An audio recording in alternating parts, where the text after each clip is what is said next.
My name is Hilary Browne. I work at the Wellcome Trust Sanger Institute. I'm currently studying for a PhD based on the intestinal microbiota of the human gut. The human intestinal microbiota is mostly made up of bacteria, in addition to some viruses and fungi. And these bacteria act together as a community, so they work with each other for their own benefit, but for our benefit as well. If there is an imbalance in this community and some species increase in abundance or others decrease, this can have a negative effect on our health. We want to understand how this community affects our health and also identify ways to restore this balance again. The majority of the intestinal microbiota are beneficial, but some of them can be harmful, and this is why we study them in a CL2 lab. CL2 stands for Containment Level 2, and it means we have certain safety procedures in place to protect ourselves. If you are taking antibiotics, then you are not allowed to enter the lab. This is because antibiotics, while they will kill the bacteria that are making you sick, they can also kill a lot of the good guys, which causes an imbalance in your gut and leads you more prone to further infection. Only authorized people are allowed to work in the lab. When I enter the lab, I put on a lab coat and gloves. These protect me from any spillages or bacterial contamination. Most of the bacteria that live in your gut are anaerobic. This means they cannot survive in the presence of oxygen. Because of this, we work with the bacteria in anaerobic hoods. These cabinets are sealed. They are constantly being pumped with anaerobic gas that contains hydrogen, carbon dioxide, and nitrogen. This keeps all of the oxygen out and means the bacteria can survive inside them. The first thing I need to do is to enter the anaerobic cabinet. I place the sleeves over my arms, and then by pressing these pedals, I can suck all of the air out of the sleeves.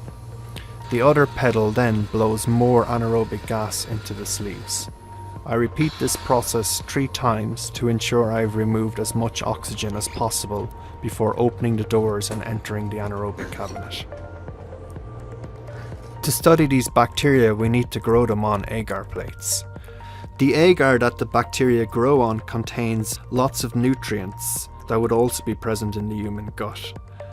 When you streak the bacteria onto a new plate, you can often see new colonies growing 24 hours later.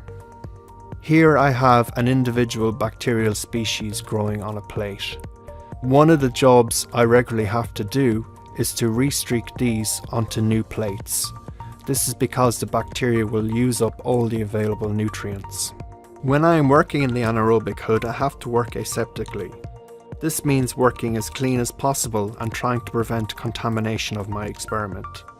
For example, if I'm streaking bacteria onto a new plate, I will use an inoculating loop, but I will only use this loop once. After using it, I will discard it and I will use a new loop before moving on to the next plate. There are 2 ways in which I study these bacteria. One is by understanding their phenotype. This involves studying their biology, how they live and grow, how they respond to different environmental conditions. The other is by studying the genotype. We extract the DNA from the bacteria, and then we do whole genome sequencing of this DNA. When the sequencing is finished, I then analyze the data on my computer using various bioinformatic analysis tools. Using these tools, I can look at how closely related these bacteria are to each other, and I can also identify new species that no one has cultured before. Studying the intestinal microbiota is very exciting because it's moving very quickly from basic research towards therapeutics. This is unusual really for a field of biology. Usually it takes a much longer time before we start seeing new drugs and new medicines on the marketplace.